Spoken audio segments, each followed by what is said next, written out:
Hello বন্ধুরা, চলে আসলাম অনেক দিন পর নতুন একটি ভিডিও নিয়ে। তো শুরু করা যাক। সাধারণ ইন্ডাস্ট্রিয়াল রোবটগুলো মূলত কোনো গাড়ি, ক্রেন ইত্যাদি হয়ে থাকে। তবে রোবটের বিস্ময়যুগ শুরু হয় যখন রোবটগুলোকে প্রাণীদের মতন গঠন দেওয়া হয়। শুরু হয় সাধারণত মানবাকৃতির রোবট দিয়েই। প্রথম দিকে সাধারণ কিছু কাজেই সন্তুষ্ট ছিল সেই রোবটগুলো। ধীরে ধীরে যখন এতে আর্টিফিশিয়াল ইন্টেলিজেন্সকে সংযোগ করা হয়, তখন থেকে যেন প্রাণের ছোঁয়া পেল এই রোবটগুলো। আজকাল ট্রান্সফরমার্স মুভি দেখলে আন্দাজ করা যায় আর্টিফিশিয়াল ইন্টেলিজেন্স কি জিনিস। রোবটে যেন আত্মার সংযোজন করা হয়েছে। এরপর আসা শুরু করে বিভিন্ন প্রাণের শেপে রোবট, চিতা, কুকুর, চিল ইত্যাদি। বিভিন্ন সংবাদ মাধ্যম থেকে জানা যায় ইউএস এর একটি রিসার্চ টিমের কাজ, যাদের প্রজেক্ট ছিল পানির নিচে সামুদ্রিক চিংড়ির চলাকে কাজে লাগিয়ে একটি অভিনব সাবমেরিন তৈরি করা। তবে কিছুদিন আগে সমুদ্রের আরেকটি পরিচিত প্রাণীর আদলে তৈরি করা হয়েছে আরেকটি আধুনিক রোবট। প্রাণীটি আমাদের সবার পরিচিত পেঙ্গুইন এবং রোবটটির নাম রোবো পেঙ্গুইন। আজকে আমি রোবো পেঙ্গুইন এবং তারই কিছু ফিচারের সাথে পরিচিত করাবো আপনাদের। ঠিক আমাদের পরিচিত পেঙ্গুইনের প্রমাণ সাইজেরই একটি বট, যা চলবে পানির নিচে এবং সম্পূর্ণ সেলফ নেভিগেশন সিস্টেমের মাধ্যমে। এই অ্যাকুয়া পেঙ্গুইনের প্রায় অনেকাংশই কন্ট্রোল করা হবে আর্টিফিশিয়াল ইন্টেলিজেন্সের মাধ্যমে।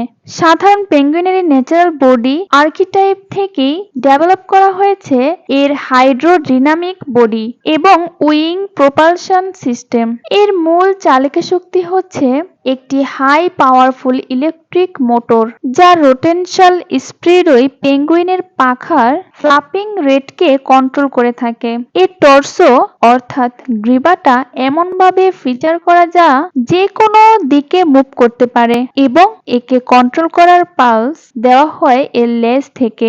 অটোনোমাস এই বায়োনিক পেঙ্গুইনগুলো আন্ডার ওয়াটার অপারেশনের সময় সাধারণত দলবদ্ধভাবে অপারেশনে নিয়োজিত থাকবে। তবে এরা তো আর বাস্তব পেঙ্গুইন নয় যে একে অপরের সাথে ধাক্কা লাগলে সমস্যা হবে না। একটা ক্লাস পুরো অপারেশন চৌপাট করে দিতে পারে। তাই ব্যবহার করা হয়েছে 3D সোনার সিস্টেম, যার সাহায্যে এরা গ্রুপের একে অপরকে চিনবে, যোগাযোগ রক্ষা এবং নির্দিষ্ট দূরত্ব বজায় রেখে দেদারসে অপারেশন চালিয়ে যাবে। এর পশ্চাৎদেশে আছে ফ্লেক্সিবল অনুদৈর্ঘ্য সিস্টেম এবং মেকানিক্যাল ড্র লাইন, যা এই বটের স্টিয়ারিং এর কাজটি করে থাকবে। এই ছবিতে এই রোবটের রিসার্চ টিমের একজন মেম্বারকে দেখা যাচ্ছে। তাদের ইচ্ছা হলো তারা এই প্রজেক্টকে পরবর্তীতে অটোনোমাস প্রোডাকশন সিস্টেমের আওতায় নিয়ে আসতে চায়। আবার রিসার্চ টিমের অনেকের মতে এটাকে আন্ডার ওয়াটার স্পাই এর কাজেও লাগানো হতে পারে। বিভিন্ন উন্নত দেশগুলো অত্যাধিক প্রয়োজনীয় বিষয়গুলো অতি সুন্দরভাবে আবিষ্কারের মাধ্যমে উন্নতির শিখরে পৌঁছে যাচ্ছে। আমরাও হয়তো পারতাম, কিন্তু আমাদের রিসোর্স কে দেবে?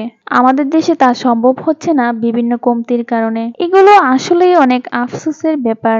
বন্ধুরা, আজ এই পর্যন্তই। আবারও চলে আসবো নতুন কোনো ভিডিও নিয়ে। আল্লাহ হাফেজ।